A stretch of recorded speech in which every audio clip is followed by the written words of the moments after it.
So, a Nobel laureate economist, Joseph Stiglitz, said that American inequity didn't just happen, it was created.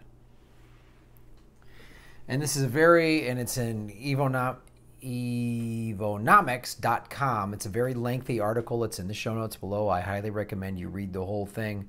And he has written several books. One of them is The Euro, How a Common Currency Threatens the Future of Europe. He won the Nobel Prize in Economic Sciences in 2001 and the John Clark Medal in 1979. He's a university professor at Columbia University and chief economist of the Roosevelt Institute. So I'm gonna go out on a limb and say I think this guy's got a pretty decent idea on how economies work.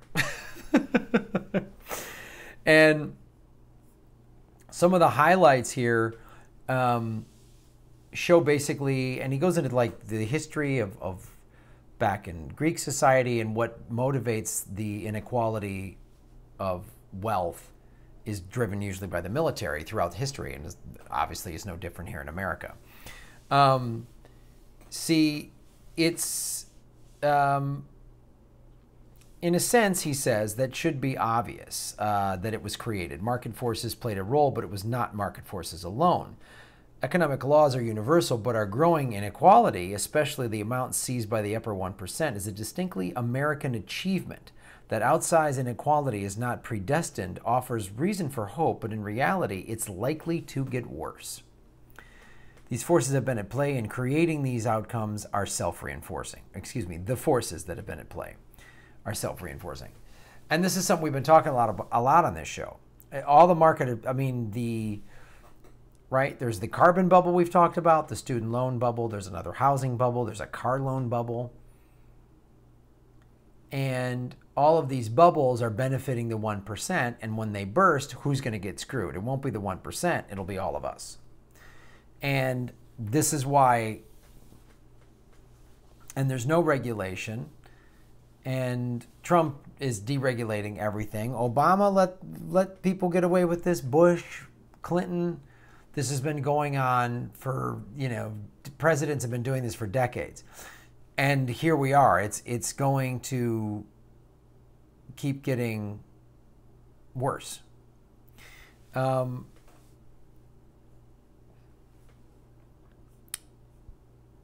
Addressing inequality is of necessity multifaceted. We have to rein in the excesses at the top, strengthen the middle, and help those at the bottom.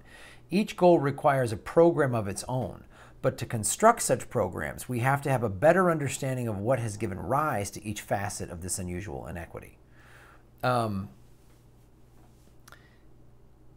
Distinct as the inequality we face today is, inequality itself is not something new. The concentration of economic and political power was in many ways more extreme in the pre-capitalist societies of the West. At that time, religion both explained and justified the inequality. Those at the top of society were there because of divine right.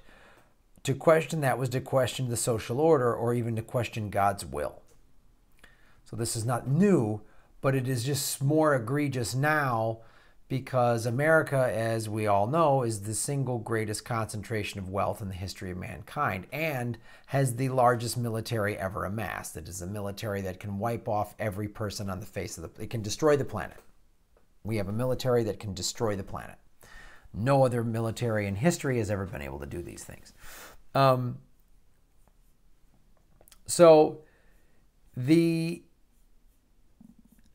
this article talks about, I want to quote this: the way the American government performs these functions determines the extent of the inequality in our society. In each of these arenas, there are subtle decisions that benefit some group at the expense of others. The effect of each decision may be small, but the cumulative effort of large numbers of decisions made to benefit those at the top can be very significant.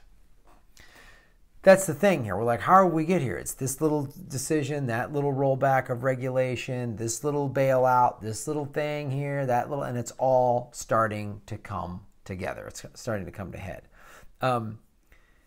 Competitive forces should limit outsized profits, but if governments do not ensure that markets are competitive, there can be large monopoly profits. Competitive forces should also limit disproportionate executive compensation. Now, I did an article about that. CEO salaries have broken another record. Average CEO salaries have broken another record. But in modern corporations, the CEO has enormous power, including the power to set his own compensation, subject, of course, to his board. But in many corporations, he even has considerable power to appoint the board. And with a stacked board, there is little check. Shareholders have minimal say. Some countries have better corporate governance laws, the laws that circumscribe the power of the CEO, for instance, by insisting that there be independent members in the board or that shareholders have a say in pay. If the country does not have good corporate governance, laws that are effectively enforced, CEOs can pay themselves outsized bonuses. Sound familiar? That's what these CEO assholes have been doing in this country. Remember the last recession 10 years ago? And companies were laying people off, and these CEOs were still justifying in front of Congress that they deserved bonuses? Just the arrogance of that? They're so brazen with it. Well, I mean, if I don't get my $5 million bonus, I mean, you know, these polo horses don't feed themselves. I mean, come on, guys. What am I supposed to drive to the Hamptons from Manhattan? Come on. I take a helicopter. I'm not an animal. It's that, and they don't feel bad about that when they get rid of jobs and ruin people's lives and people go belly up. They don't lose an ounce of sleep. And I'm sure they go to big fancy churches and pray to Jesus, but their Jesus must be a rich asshole Jesus, not a one that actually is this real one that was a socialist that said, what you do to the least of my brethren, you do to me. It's easier for a camel to get through the eye of a needle than a rich man to get into heaven. Those are quotes from the Bible.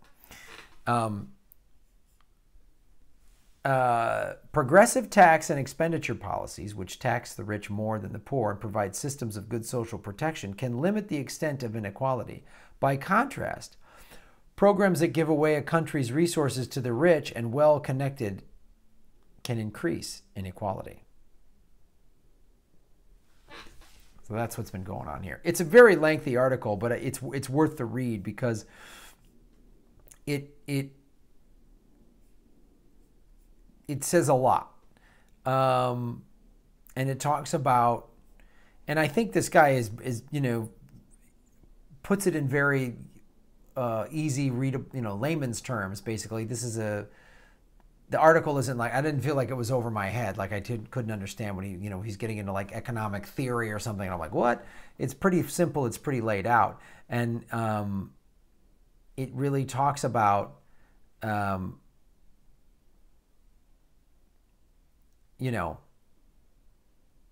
how these rich people became wealthy. Like he talks about all of these geniuses,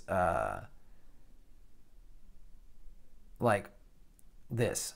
Many of these geniuses, and he's talking about Mark Zuckerberg and Steve Jobs, stuff like that, built their business empires on the shoulders of giants such as Tim Berners-Lee, the innovator of the World Wide Web, who has never appeared on the Forbes 100 list. Berners-Lee could have become a billionaire but chose not to. He made his idea available freely, which greatly speeded up the development of the internet. A closer look at the successes of the top of the wealth distribution shows that more than a small part of their genius resides in devising better ways of exploiting market power and other market imperfections, and in many cases, finding better ways of ensuring that politics works for them rather than the society more generally. Yep.